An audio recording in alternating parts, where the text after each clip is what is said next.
مگر ایک چیز بتائیے گا، جس طریقے سے آپ مراجع عظام یا علماء کرام یا ذاکرین کو کھنگالتے ہیں یا ان پہ جو ہے ایلیگیشنز اٹھاتے ہیں، یا آپ کے پاس جو ہے کوئی نہ جی کوئی علت ہوتی ہے اس پہ بات کرنے کی، یہ بتائیے گا کہ آپ کی اسکروٹنی کیسے کی جا سکتی ہے؟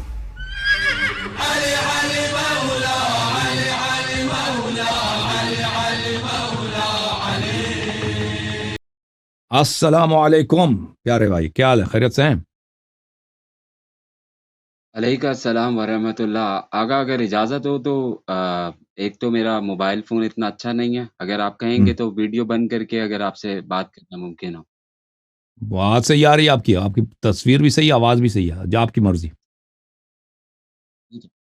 آگا مسلسل کوئی 4.5 گھنٹے سے آپ کو سماعت فرما رہا ہوں، جی اور سارے ذاکرین اور تمام لوگوں کو بھی سماعت کیا۔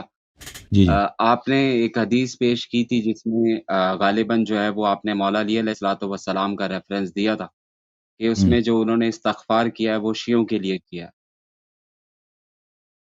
لفظ شیعہ کا صیغہ جو ہے وہاں پہ استعمال کیا گیا ہے۔ اچھا، مجھے یاد تو نہیں پڑتا، وہ اس پروگرام میں نہیں، کسی اور پروگرام میں ہوگا۔ آپ کس حدیث کی بات کر رہے ہیں مجھے نہیں معلوم، بہرحال آج کہہ ہی دیں۔ کے پروگرام میں آج ہی کے پروگرام میں آپ نے استدلال لیا اس کا۔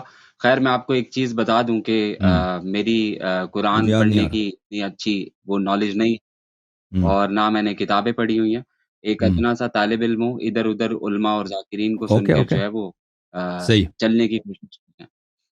اچھا آگا، آپ کی آج کی یا گزشتہ جتنی بھی ویڈیوز ہیں ان کو سماعت کرنے کے بعد جو میں نے آبزرو کیا، یا یوں کہہ لیں کہ جو میری سمجھ میں آیا، اس سے ظاہراً ایک چیز جو ہے وہ اخذ کی گئی ہے، وہ اخذ ہم نے یہ کی ہے کہ آپ کا کہنا یہ ہے کہ جو سادات ہیں they are equal to any other person, like وہ کسی بھی فقہ سے ہوں یا مسلم ہوں، وہ اور سادات جو ہیں وہ ایکول ہیں، مطلب ان کے اندر جو ہے کوئی بھی ڈفرنس نہیں ہے، کوئی سبقت نہیں ہے۔ اور ہم نے بچپن سے ممبر سے یہی سنا، پاکستان میں رہتے ہیں ہم، یہاں کے کلچر اور یہاں کے لیونگ اسٹائل کو بہتر سمجھتے ہیں کہ سید جو ہے وہ سردار ہے۔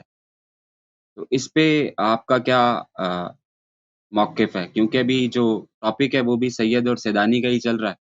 سو ہم، I really want to know کہ یہ کیا ہے جو آپ نے ساری گفتگو کی ہوئی ہے۔ دیکھیں، اگر کوئی، اب دیکھیں، عرض یہ ہے، میں نہیں کہتا سیادت کی کوئی فضیلت نہیں ہے۔ جو سید ہے اس کی فضیلت ہے، جو اصلی سید ہے نا، جو واقعاً سید ہے، جو حقیقتاً سید ہے، اگر فضیلت ہے تو حقیقی سید کی ہے۔ جو جھوٹا سید ہے تو اس بیچارے کو شاید خود بھی نہیں معلوم، جس کے ماں باپ نے یا پردادا دادا کسی اس کے 10ویں پشت نے کسی نے غلطی کی ہے، مثلا جھوٹا نسب نامہ بنا دیا تو اس کی غلطی ہے۔ لیکن جو واقعی سید ہے اس کی کچھ فضیلت ہے، ٹھیک ہے نا؟ روایات میں اس کی فضیلت ہے لیکن وہ بہت کم ہے، اتنی نہیں ہے کہ جتنے لوگ بنا رہے ہیں اس کو۔ اصل جو فضیلت ہے وہ شیعہ کی ہے، مومن کی ہے، مومن کی ہے۔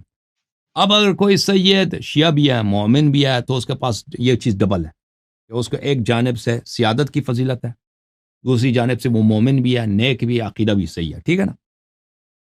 اگر کوئی سید ہے حقیقی لیکن وہ بد عمل ہے، بد فعل ہے، بد عقیدہ ہے، تو پھر وہ ٹھیک ہے، اس کے پاس ایک فضیلت ہے کہ وہ سید ہے، لیکن اس کے پاس ایمان کی فضیلت نہیں ہے، بلکہ اس کے پاس فسق ہے۔ تو اگر اس نے بہت زیادہ گناہ کیا تو وہ جہنم بھی جا سکتا ہے۔ اگر وہ بغیر اسلام کے مرا تو وہ جہنم میں خالد بھی ہو سکتا ہے، وہ جہنم میں ہمیشہ کے لیے رہ بھی سکتا ہے۔ دوسری طرف جو شیعہ ہے، اہل بیت علیہ السلام نے فرمایا کہ شیعہ ہمارے اہل بیت ہیں، اہل بیت علیہ السلام نے فرمایا کہ شیعہ ہم میں سے ہیں، یہ بہت ساری روایات میں ہے کہ رسول اللہ صلی اللہ علیہ وسلم اس درخت شجرہ طیبہ کے جو ہیں وہ اساس ہیں، ائمہ طاہرین علیہ السلام اس کے شاخ ہیں، اور شیعہ اس کے درخت کے پتے ہیں۔ روایات میں بہت زیادہ ہے کہ اللہ تعالیٰ نے اہل بیت علیہ السلام کو، شیعوں کو اہل بیت علیہ السلام کے نور اور ان کی مٹی سے خلق فرمایا، اور شیعہ دنیا و آخرت میں اہل بیت علیہ السلام کے ساتھ ہوں گے، اور اہل بیت علیہ السلام اپنے شیعوں سے پیار کرتے ہیں اور اپنے شیعوں کے لیے استغفار کرتے ہیں، اور شیعہ اہل بیت علیہ السلام کے ساتھ محشور ہوں گے۔ تو جب احادیث کو ہم اچھا دیکھتے ہیں آقا، تو میرے عزیز میرے بھائی، جو فضیلت شیعہ کی ہے، مومن کی ہے، اور اس کے قیاس کرتے ہیں سیادت کے ساتھ، زمین آسمان کا فرق ہے بھائی۔ زمین یعنی ایک سیادت کی فضیلت ہے، ایک تشیع اور ایمان کی فضیلت ہے۔ مثلاً آپ 10 لاکھ روپے کو 10 روپے کے ساتھ ملا دو، 10 لاکھ کہاں ہے 10 روپے کہاں، اس میں تو بہت فرق ہے نا. تو اس لیے احادیث کی کثرت میں اور فضائل کی کیفیت میں جو شیعہ کے لیے وہ تشیع کے لیے وہ سیادت کے لیے نہیں ہے، لیکن اس کا مطلب یہ نہیں کہ سیادت کی کوئی فضیلت نہیں ہے. سیادت کی فضائل مذکور ہیں، لیکن وہ اتنے نہیں ہیں کہ جیسے شیعہ منابر میں بیان کیے جاتے ہیں اور شیعہ لوگوں کو ایسے بیوقوف بنایا جاتا ہے. اس طرح نہیں ہے. حدیث میں اس کے بالکل برعکس ہے. بلکہ سادات کی مذمت بہت ہے احادیث میں. جو غلط سید ہے نا، جو اصلی سید ہیں، وہ نقلی سید تو سید ہی نہیں، ان کے کیا کہنا. جو اصلی سید ہیں ان کی مذمت احادیث میں کم نہیں ہے، جنہوں نے بدفعلی کیا، برے اعمال انجام دیے. اوکے بولے میرے بھائی. اچھا آگا ٹھیک ہے، میں آپ کی بات سمجھ گیا. مگر ایک چیز ہے، بہار الانوار جلد نمبر 6 یا غالباً 5 کے اندر میں نے خود امام جعفر صادق علیہ الصلوۃ والسلام سے مروی روایت پڑھی ہے. کبھی کبھار اگر کتاب کہیں سے مل جاتی ہے، اس کے اندر اسٹریٹ اوے جو ہے وہ سادات کا انہوں نے تعارف اور احترام لکھا ہے کہ اگر کوئی سید آئے اور غیر سید یا کوئی بھی وہاں پہ بیٹھا ہے اور وہ اس کے احترام میں کھڑا نہیں ہوتا، تو گویا اس نے جو ہے رسول خدا صلی اللہ علیہ نہیں نہیں، وآلہ کوئی وسلم کی جو ہے وہ وہ تصدیق کی ہے. بہار کی نہیں ہے، بہار کی نہیں ہو. وہ میرے خیال میں وہ اس کتاب کی ہے نا، وہ کتاب جامع الاخبار کی، وہ کتاب جس کا مصنف غیر مذکور، اس کا کوئی راوی نہیں ہے. تو اس طرح یہ بحار الانوار سے نسبت نہ دیں کہ بحار الانوار میں یہ حدیث موجود ہے. بحار الانوار میں اس طرح کی احادیث نہیں. یہ احادیث جو کتاب فضائل السادات میں یا کتاب عظمت السادات میں، یا کتاب القطرہ سید احمد مستنبط کی، یہ اکثر جامع الاخبار سے لی گئی ہیں. اور یہ جو ہے اس کا کوئی اساس نہیں ہے، ان کا کوئی ریشہ نہیں ہے. میں آپ کی خدمت میں عرض کروں کہ یہ آیا قرآن مجید کا کہ ان اکرمکم عند اللہ اتقاکم، اس پہ ایمان واجب ہے. آپ میں سے بہترین وہی ہے جو زیادہ دیندار ہے، کسی بھی خاندان کا ہو، کالے کالا ہو، گورا ہو، چائنا کا ہو، پاکستان کا ہو، ہندوستان کا ہو، ٹھیک ہے نا، ہندو کا بیٹا ہو، کوئی فرق نہیں پڑتا. اگر اس کے پاس ایمان ہے، وہ اس قریشی سے، اس ہاشمی سے بہتر ہے جو فاسق فاجر ہے. یہ بلا شک بلا ریب قرآن کی آیت ہے، اس میں کوئی شک نہیں ہے. اب جو آپ جس حدیث کے متعلق کہہ رہے ہیں نا، اس حدیث کو میں نے دیکھا ہے اور مجھے یہ حد پڑتا ہے، میں نے اس کی تحقیق بھی کی تھی، اور مجھے جہاں تک آپ پڑتا ہے اس حدیث کا کوئی ریشہ ہے ہی نہیں. یہ حدیث وہاں کتاب جامع الاخبار سے لی گئی ہے. جی سر، مزید بولیں. اچھا آگا میں سم اپ کرتا ہوں، کیونکہ ظاہر سی بات ہے جس طریقے سے میں ویٹنگ پہ تھا، لوگوں کا مجھے ظاہر سی بات ہے اس چیز کو فیل کر سکتا ہوں. ایک چیز تو طے ہوئی کہ چلیں آپ کے پاس جو ہے اس وقت اس کی جو ہے مصادر بھی موجود ہوں گے، اور جو آپ نے تحقیق کی ہے وہ آپ کی تحقیق ہے، واللہ وہ مولا کے حوالے اور آپ کے حوالے. مگر ایک چیز بتائیے گا، جس طریقے سے آپ مراجع عظام یا علماء کرام یا ذاکرین کو کھنگالتے ہیں یا ان پہ جو ہے ایلیگیشنز اٹھاتے ہیں، یا آپ کے پاس جو ہے تو کوئی نہ جی کوئی علت ہوتی ہے اس پہ بات کرنے کی، یہ بتائیے گا کہ آپ کی اسکروٹنی کیسے کی جا سکتی ہے؟ میں ایک عام سا بندہ ہوں، جاہل آدمی ہوں، مجھے عربی پڑھنا تو نہیں آتا، میں اسکروٹنی اردو یہ ہے کہ آگے پڑھتا ہوں. معیار قرآن و سنت ہے، ٹھیک ہے نا بھائی. دیکھیں مراجع کوئی مرجعیت تو کوئی شرعی ٹرم ہے ہی نہیں، کوئی حدیث وغیرہ میں تو ہے نہیں. یہ تو اگر ہم ان کی مذمت کرتے ہیں تو جس طرح جماعت عمریہ کہتا ہے نا کہ صحابہ کا تم کیوں احترام نہیں کرتے، تو یہ صحابہ کی توہین کی. تو صحابہ کی اگر ہم وہ کہتے ہیں مذمت کرتے ہیں تو دلیل کی وجہ سے بھائی، وہ جو قرآن و سنت میں ہے. ہماری رشتہ داری تو کسی سے نہیں ہے کہ اگر صحابی ہو گیا تو بس تعریف کریں. بھائی جس کا قول، جس کا فعل جتنا قرآن و سنت کے مطابق ہے، اسی مقدار میں وہ اچھا آدمی ہے، اور جتنا اس کا انحراف ہے اسی مقدار میں اس کی مذمت ہے. صحیح بات ہے کہ نہیں؟ صحیح کہہ رہا ہوں نہیں بھائی صاحب؟ غلط کہہ رہا ہوں میں صحیح کہہ رہا ہوں؟ آگا مگر اسکروٹنی کیسے ہوگی آپ کی؟ عرض یہی لیٹ عرض یہی سپوز ہے آپ کوئی کتاب عرض یہی ہے کہ معیار کیا ہے؟ قرآن و سنت ہے. اگر میرے اقوال قرآن و سنت کے مطابق ہیں تو میں اچھا آدمی ہوں. میری اسکروٹنی اسی طرح سے ہوگی نا، جو میں آپ کو ادھر بتاتا ہوں یہ قرآن میں یہ لکھا ہے سنت، اور میرا عقیدہ وہی ہے، اگر قرآن تو میں اچھا آدمی. اگر میرا عقیدہ قرآن و سنت سے منحرف ہے تو وہ انحراف کو دیکھا جائے گا وہ کتنا ہے. ایک دفعہ بہت زیادہ کسی آدمی کا بہت زیادہ انحراف ہوتا ہے تو اس انحراف کفر کی حد تک ہوتا ہے. ایک دفعہ ہوتا ہے کہ نہیں کفر کی حد تک نہیں ہے بھائی، اس کو غلطی ہو گئی، سمجھ نہیں آئی، بھول گیا ہے بھائی. تو اس کی عفو ہے، اس کی بخشش ہے. تو وہ دیکھ، آپ میرا اسکروٹنی کس طرح کریں گے؟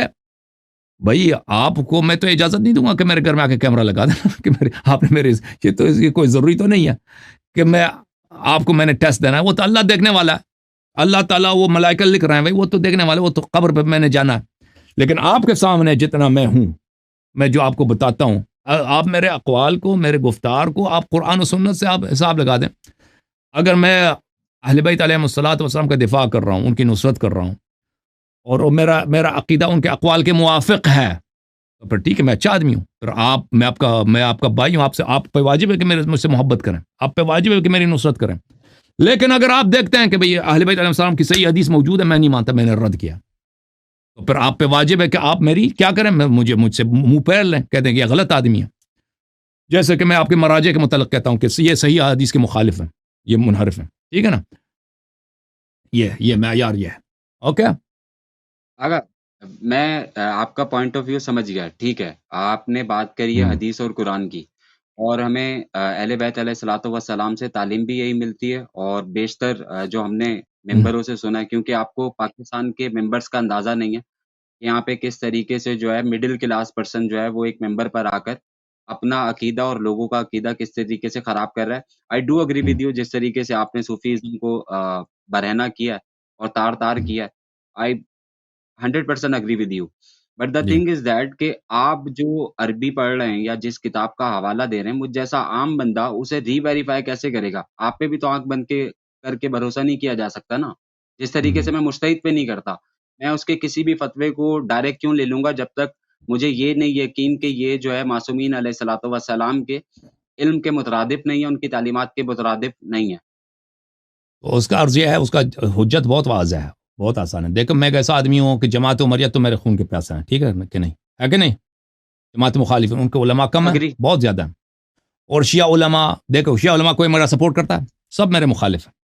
سب بیانات اور بہت سارے جو چپ ہیں وہ اس لیے چپ ہیں کہ وہ تاکہ لوگ میری طرف متوجہ نہ ہو جائیں، اگنور کریں. وہ کہتے ہیں اگنور کر دیں تو لوگ شاید اس کو نظر انداز کریں. وہ اس لیے چپ ہیں، اس لیے چپ نہیں ہے کہ وہ میری سپورٹ کر رہے ہیں. ذاکرین حضرات میرے مخالف. اور میں یہاں پہ ویڈیو کال کے بیٹھا ہوں، اور بھائی اگر میں ٹھیک یہاں ہے. پر بخاری کی حدیث کا غلط ترجمہ کروں یا قرآن کی آیت کا غلط ترجمہ کروں، اس میں ہیرا پیری کر دوں، یا شیعہ حدیث کا، ہو بھائی ان کے لیے آسان ترین کام ہی یہی ہے. آسان، مجھے شرمندہ ٹھیک ہے. کریں گے نا، وہ کہیں گے او بھائی تجھے تو پڑھنا ہی نہیں آتا، تم نے غلط قرآن میں یہ لکھا، تو نے اس کو اور طرح سے کر دیا، تمہیں کیا معلوم. شیعہ بھی یہی کہیں گے، تقلیدی بھی یہی کہیں گے، اور ذاکرین بھی یہی کریں گے. وہ جب ایک شخص آپ کے سامنے بیٹھا ہے اور کہتا ہے کہ مجھے چیلنج کرو، منتیں کر رہا ہے، کہہ رہا ہے کہ حیدری صاحب میں آپ کو 2 لاکھ روپے دیتا ہوں، آ جاؤ. اظہر حیدری صاحب کو کہ وہ تو ویسے ہم نے سیریسلی نہیں کہا تھا، وہ شاید پیسے کی خاطر نہ آ بھی نہ جائیں، وہ تو اچھے آدمی ہیں، لیکن ہم نے ان پہ اتمام حجت کی، جو بھی شرط ہے تم آ جاؤ. اس کے باوجود آپ دیکھ رہے ہیں کہ وہ رد نہیں کر رہے. اگر میں غلط بتا رہا ہوتا نا بھائی صاحب، یہ باتیں میری غلط ہوتی تو میرے ردود پر یہاں پہ انٹرنیٹ بھرا ہوا ہوتا، علمی کلپس ہیں میرے خلاف، کلپس ہیں، وہ سب جاہلانہ کلپ ہیں، وہ جاہلانہ کلپ ہیں. میں نے کچھ بولا، وہ اس کو کاٹ کے اس کو غلط بات میری طرف منسوب کر کے، یا میں نے مثلا کہہ دیا کہ بھائی میں نے کہہ دیا کہ ذوالجلال والاکرام فرض کریں امیر المومنین علیہ السلام کو آپ کہہ سکتے ہیں، آپ کسی بھی آدمی کو کہہ سکتے ہیں ذوالجلال. یہ ایک عام چیز ہے عربی زبان میں کہ آپ کسی شخص کا آپ احترام کرتے ہیں، اس کو کہتے ہیں صاحب الجلال. اردو زبان میں بھی کہتے ہیں جلالت مآب کسی بڑے آدمی. یہ کہنا کوئی حرام نہیں ہے، لیکن ہم نے کہا کہ ذوالجلال والاکرام آپ اس لیے نہ کہیں کہ یہ قرآن میں اللہ کے لیے استعمال ہوا ہے. وَيَبْقَى وَجْهُ رَبِّكَ ذِي الْجَلَالِ وَالْإِكْرَامِ. لوگ سمجھیں گے کہ آپ نصیری، آپ اپنے آپ کو بلا وجہ بدنام نہ کریں. ٹھیک ہے نا؟ اور اہل بیت علیہ السلام کے القاب شریفہ میں یہ نہیں ہے کہ وہ ذوالجلال والاکرام ہے. آپ پڑھیں، ان کے القاب موجود ہیں، وہ جلال ہیں، وہ اللہ کی جانب سے اکرام ہے، نعمت ہیں، لیکن ذوالجلال والاکرام یہ ان کے القاب میں سے نہیں. ان کے القاب شریفہ بہت زیادہ ہیں.